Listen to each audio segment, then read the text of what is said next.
So today we're going to do something crazy. We're going to move the Z, and we're going to take this Datsun and move it out of the garage. After we put back on the wheel, we're going to move everything to the other side, and then we're going to start working on the passenger side of the car. So I'm very excited, yet a little bit nervous. I've been putting this off for quite a while because I've been so busy, but we're going to get a little bit of work done. So let's get to it.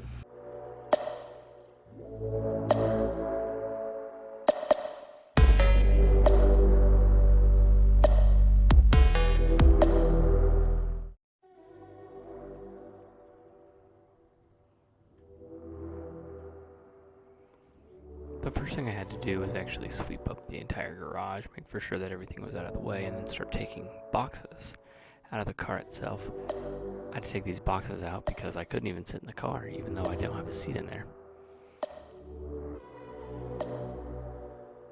Once I got all the boxes out of the way, I went ahead and got the wheels and put the wheels on the car.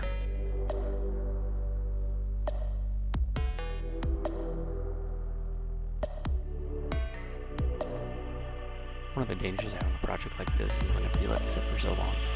It turns out that there's a lot of... I didn't actually have to do anything but push the car out of the garage after pushing it into neutral. The car wasn't staying idling, so I knew it wasn't getting fuel as it was getting spark, and there's definitely getting air, and it had power. So I went ahead and took the top of the carburetor off, and whenever I looked inside I saw that it had not only bad gas, but it didn't have any gas. So I went ahead and picked up some carb cleaner later in the day and put it all back together, and then turned the engine over and watched it actually pump fuel out to ensure that everything was good. Cleaned out some of the jets. I then tightened everything back up, started up the car, and it actually started right up. So once I got done with that, went ahead and backed it out and then put it right in the garage.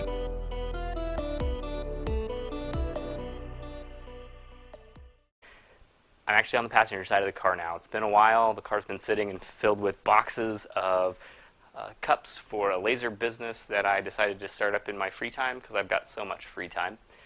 And now I'm actually going to start continuing to work on the passenger side. As you see, there's some rust here on the fenders.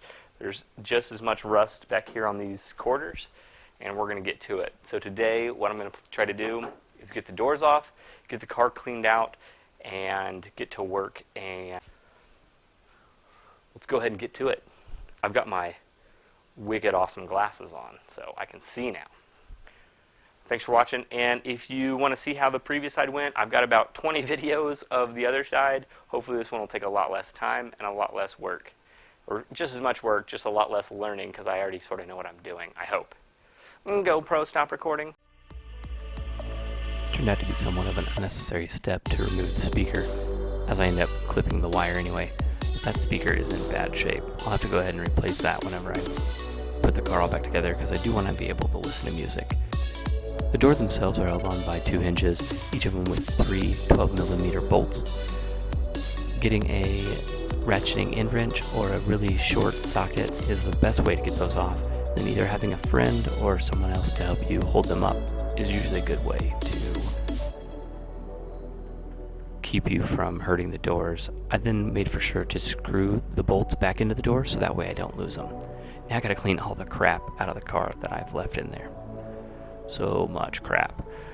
Whenever I get that done, I end up taking the seat out. The seat is held in by 2 bolts in the front, as well as bolts underneath the rear that actually go through the floorboard and have a reinforcing brace on the bottom of the car. Along with that, I have to remove the seat belt. GoPro, record video. GoPro, record. Oh, hey, you're already recording. My bad.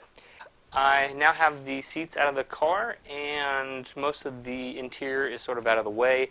So what I'm going to do is I'm going to remove these pillar pieces here so that way I can put some structural bracing here back to the rear wheel well.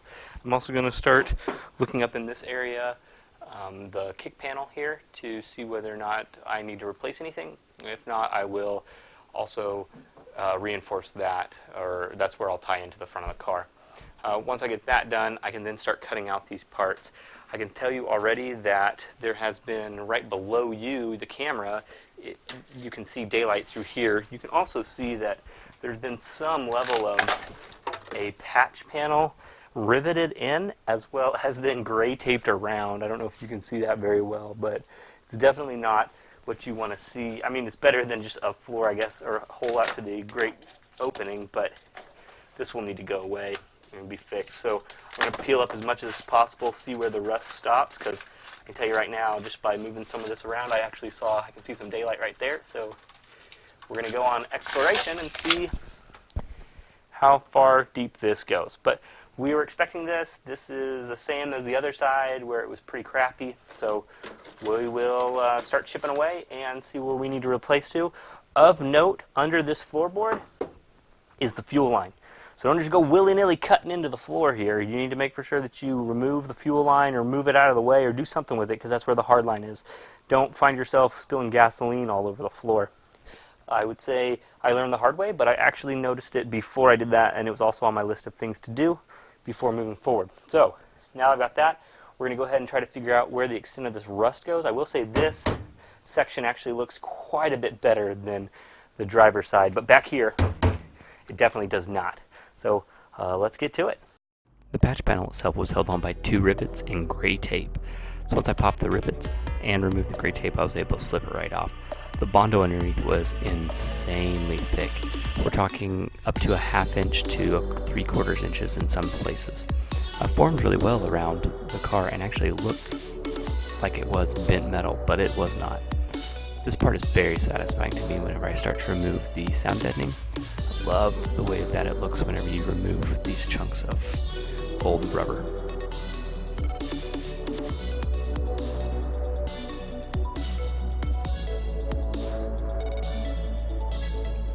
Now I didn't actually need to remove all of this, but I don't know exactly how much of the floor pan I'm going to be replacing, but it'll likely be quite a bit of it because I already have a new floor pan, so I might as well replace the old metal with some new metal. Now you can see that frame rail hole right there in the bottom middle of the screen.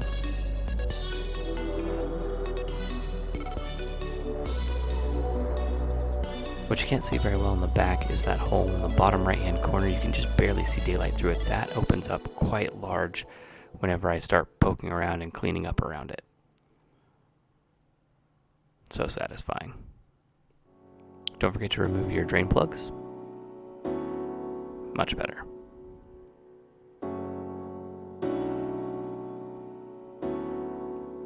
Look at that hole.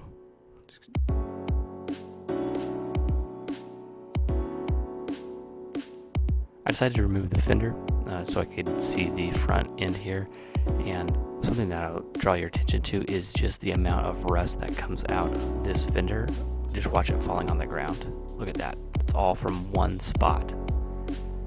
It's crazy. I ended up breaking off every single one but one of the bolts on the fender, so I'm going to have to figure out a way to replace those as I move forward. Pink, pink, pink, 4 bolts broke. Ended up having to use my Dremel to take these bolts off. So hopefully you can hear me just fine. The camera shut down, and so I ended up just doing some work without recording because the battery was dead and I needed to keep doing some work. So let's go ahead and take a quick tour around the car if I can find my flashlight. So if it's anything like all my other videos, you'll likely have heard a voiceover talking about all the stuff that I did up to this point. The camera shut down weird, so I'm really hoping that it didn't lose the last video, otherwise you'll have missed pretty much the entire work that I've done on the car thus far. So, I'll probably comment below or across the screen if I did, and because I won't know it until later. So, actually better than the driver's side, however, not surprising. We've got a nice hole right there in the floorboard. We've also got this tiny little hole right up here, which is to be expected since there was a large piece of metal that was over that and then just bondoed like crazy all around it. So just like the last side. Going back to the back, actually in better shape than the last side. However, right around the mount for the seatbelt will definitely need to be replaced. Just like last time, I'll have to rebuild it since it's pretty bad. That's to be expected right there. The other portion that was pretty bad, you can see right here. It goes up into the arch. I'll be replacing pretty much that entire arch. Looking here at the front, you can see this part of the car. Alright, so looking at this part of the car, you can see that my hand's in the way. My goodness, get out of the way. Alright, looking at the bottom portion of the car, you can see where the pieces all came together. Just has been mangled over the years and beat up. Going into this area, I'm going to hit it with the wire wheel and see sort of what we're looking at here, and clean up all along here as well. But the passenger side was definitely in better shape than the driver's side. However, there's still quite a bit of nastiness. I'll have to move around the fuel line so that way I don't hit it, and we'll go from there. But yeah, here's my crappy exhaust that you can see with a really terrible weld over there. Let's not talk about it. And then right down the edge here, you can see just different little spots here where there's clearly been some like what looks to be Bondo. So I'm looking forward to seeing what comes out of this area. Anyway, let's go ahead and move on to the next portion where I'll get out the wire wheel and really sort of clean up around all the edges just to see what we're working with.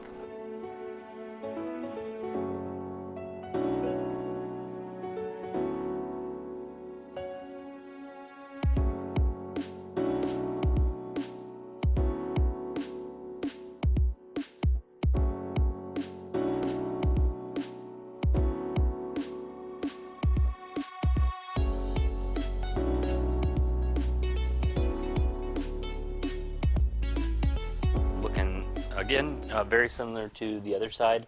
We see a nice big deal of Bondo here that blends it in to the arch. Yeah, that's crazy. My favorite is they actually drilled a hole to put the rust-proofing cap back on, like for like beeswax or whatever that wax stuff that you can put in here. But it's not in here. It's just a hole drilled in it, so that way they could make it look like it was. But got all the spot welds sort of showing, so that way I can hopefully take this all off as one unit around here. Looks like maybe another one right there. I might have to do a little bit more work over here. All the way over here. I'll probably have to hit this a little bit too.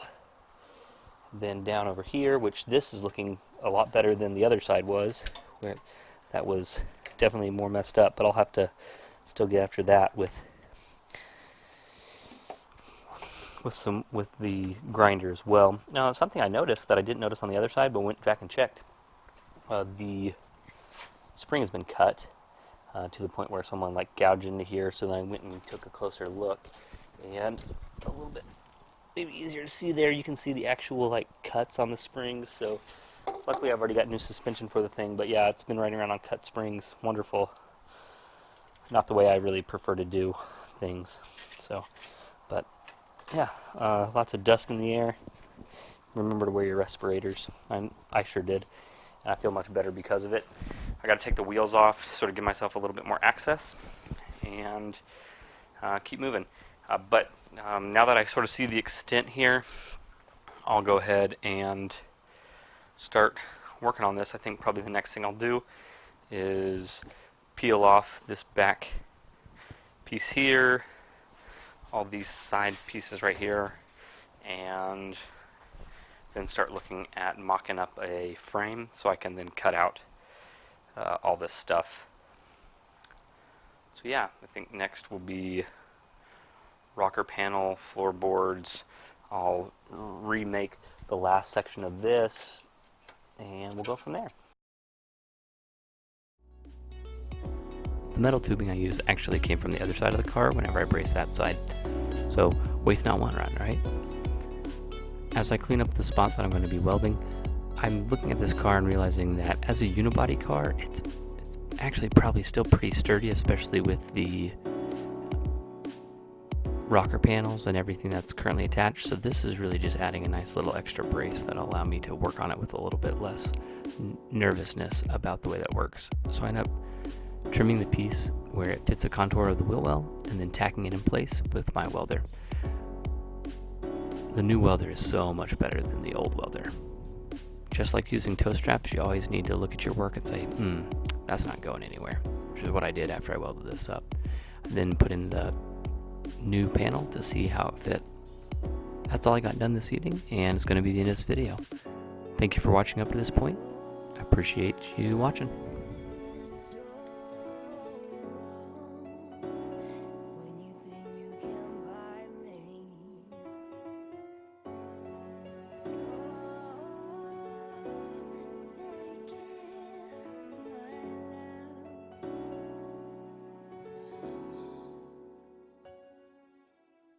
If you like what you see, go ahead and click the subscribe button. That subscribe button lets me know that I'm doing good work. Also, don't forget to set up your notifications so that way it'll notify you whenever I post a new video. Over here you're going to see my newest video. And then finally, over here is what YouTube suggests should be the next video in this series. I've got all my videos set up in different playlists, so you should be able to see and track and follow whichever projects you feel like. Thank you for watching. Get out there and work on your car, and God bless.